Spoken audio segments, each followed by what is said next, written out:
네, 안녕하세요. 멘탈이 전부다의 철영입니다. 네, CPI와 FOMC라는 초중요 경제 이벤트 두 개가 동시에 발표되었던 오늘 시장은 전약 후강의 흐름을 보였지만 전반적으로는 상승세로 마감되었습니다. 미국 증시는 기술주의 힘으로 나스닥이 강세를 지속한 반면 다우는 전형적인 전약 후강의 흐름으로 약보합 마감되었고, 암호화폐 시장은 장 초반 크게 상승한 뒤 후반에 약했는데 이유는 각각 CPI와 FOMC 때문이었습니다. 우선 장 전에 발표되었던 CPI가 시장을 흥분시켰죠. 전체 물가는 전년 대비 3.3% 상승, 근원 물가는 3.4% 상승으로 모두 예상치보다 0.1%포인트씩 낮게 나왔습니다. 최근 강한 경기와 강한 물가가 계속되면서 금리 전망치가 다시 높아지기 시작했었는데 CPI가 예상보다 낮게 나오면서 금리 인하에 대한 기대를 가져볼 수 있게 되었던 것입니다.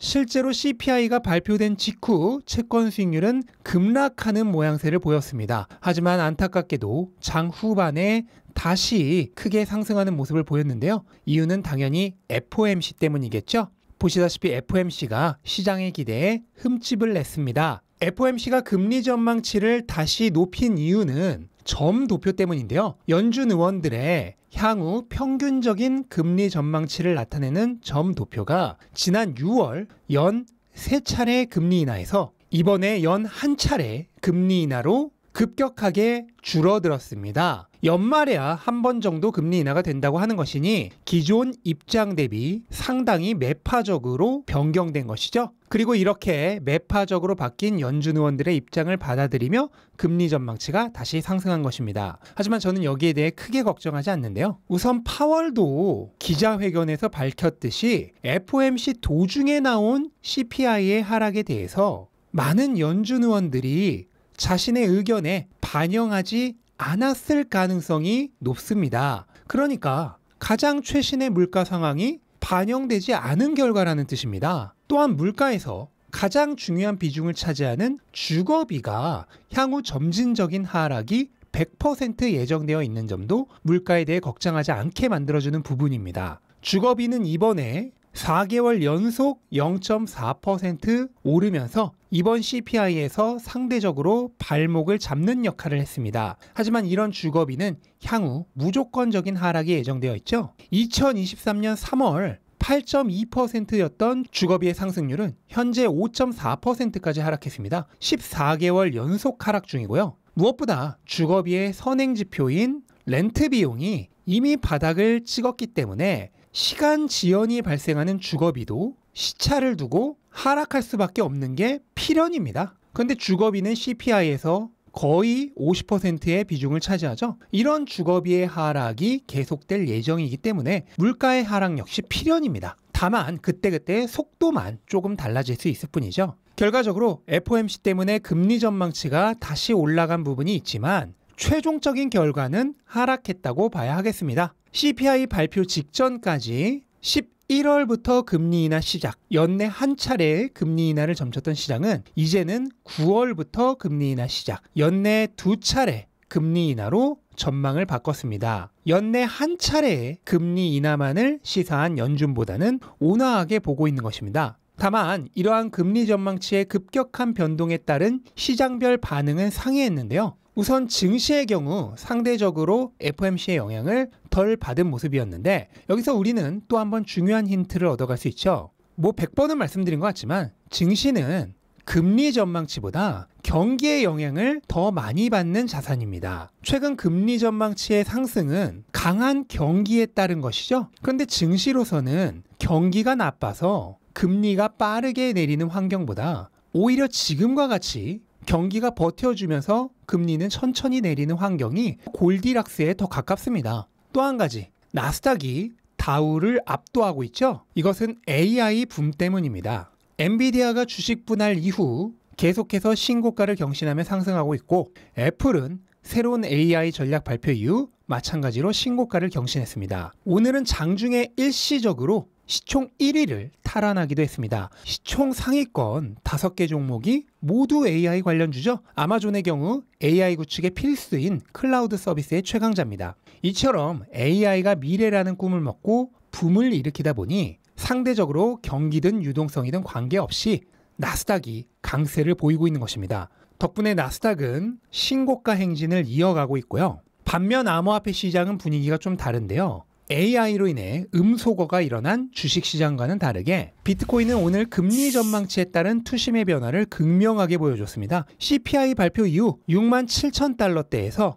급등하며 한때 7만 달러까지 돌파했지만 FOMC 결과가 나오자마자 다시 67,000달러 초반대까지 급락했습니다. 암호화폐는 증시 대비 통화 정책의 영향을 훨씬 많이 받는 자산입니다. 금과 마찬가지로 화폐 가치를 흡수하는 구매력 저장 역할이 자산 가치의 전부죠. 과거 역사를 보더라도 비트코인 가격과 유동성이 거의 완벽하게 동조성을 가진 모습을 확인할 수 있습니다. 오늘 비트코인과 마찬가지로 금에서도 거의 완전히 똑같은 모습이 나온 것을 확인할 수 있죠. CPI 발표 이후 급등했다가 FOMC 이후 급락했습니다. 이것이 상품 자산의 특성입니다. 하지만 투자자라면 바로 이 지점에서 중요한 힌트를 얻을 수 있어야 합니다. 지금 당장은 계속 늘어지는 금리 인하 시점에 상품 시장, 특히 비트코인과 같이 위험 자산의 성향도 가지고 있는 암호화폐 시장이 소강세를 겪고 있지만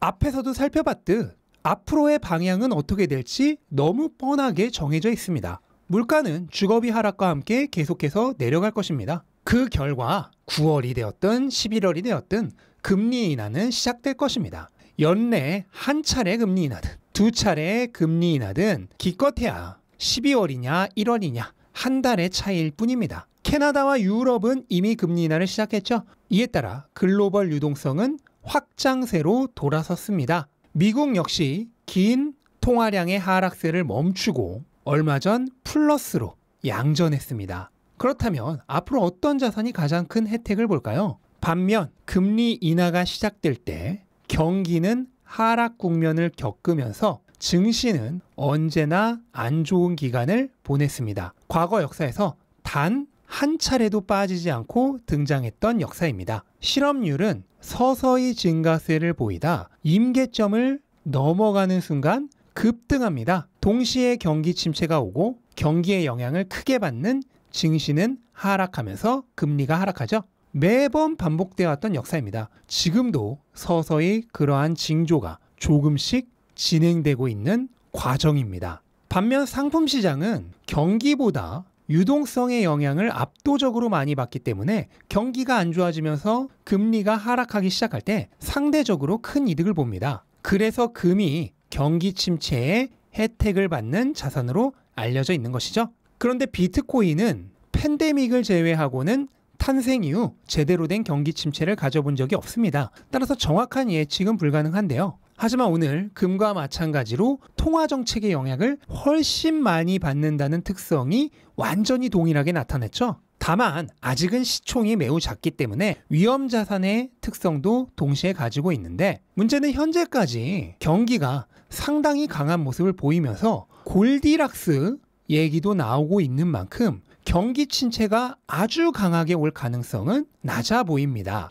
결과적으로 약한 경기 침체 또는 경기의 하락 국면과 함께 금리 인하가 시작되면 최상의 혜택을 입는 자산은 비트코인이 됩니다. 투자는 항상 앞으로의 전망 대비 현 시점에서 저평가되어 있는 자산을 찾아서 해야 하는 것이죠. 그리고 앞에서 설명한 모든 점을 고려했을 때 현 시점에서 위험 대비 보상 비율이 가장 높은 것은 비트코인입니다. AI는 향후 10년간 장기적으로 성장할 테마임에 의심의 여지가 없습니다. 하지만 현재는 지나치게 단기적 과열이 발생하고 있는 부분도 분명 존재합니다.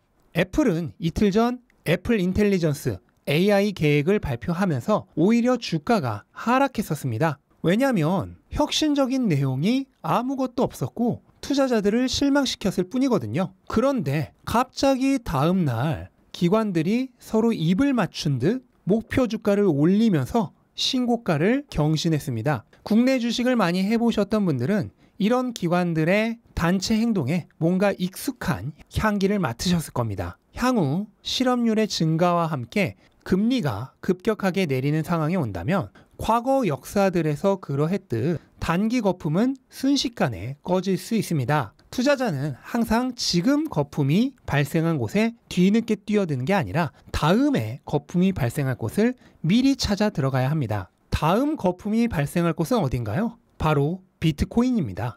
증시는 어차피 1, 2년 내에 승부를 보는 시장이 아니죠. 상승과 하락을 반복하면서 장기간에 걸쳐 점진적으로 상승하는 시장입니다. 이미 지난 10년간의 역사에서 일어났던 일이죠. 이번 AI 테마 역시 마찬가지일 것입니다. 반면 비트코인은 다르죠. 3년 상승, 1년 하락의 뚜렷한 패턴을 가진 4년 사이클의 시장입니다. 그리고 지금은 그러한 3년 상승 사이클의 정중앙에 위치하고 있습니다. 이제 남은 기간은 기껏해야 1년 반 정도밖에 되지 않습니다. 그리고 현재 사이클은 과거 사이클들의 정확히 평균적인 궤도를 답습하고 있습니다.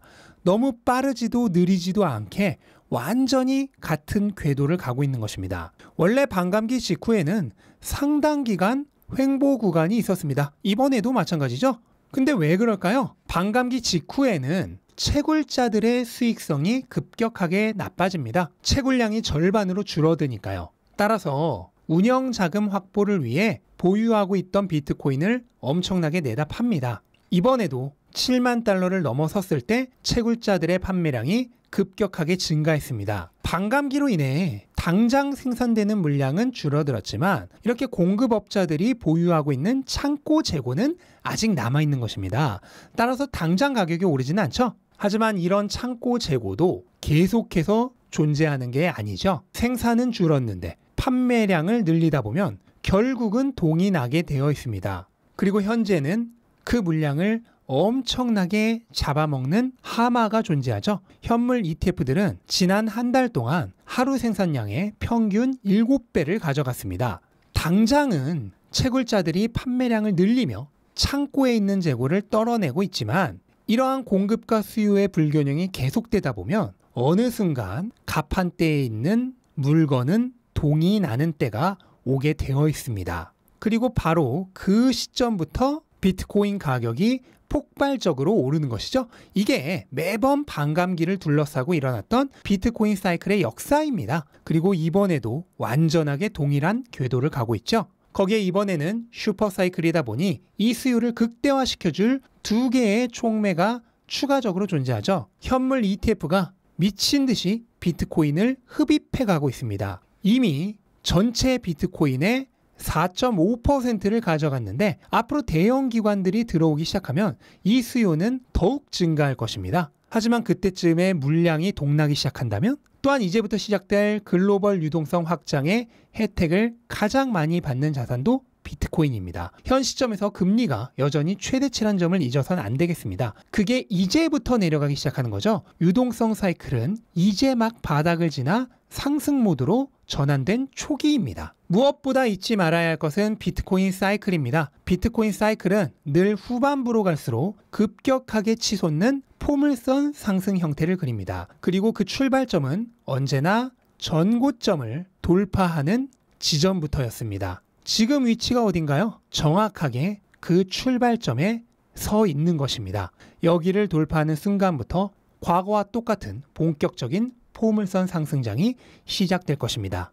잊지 말아야 합니다. 사이클은 짧습니다. 기껏해야 내년 말 정도면 끝이 납니다. 그리고 이 짧은 기간 동안 상상을 초월하는 상승을 보여줬던 게 늘 사이클의 역사였죠. 이번에도 과거와 거의 비슷한 궤도를 그대로 가고 있습니다. 그렇다면 앞으로 일어날 일도 어떻게 될지 아주 쉽게 상상해 볼 수 있겠죠.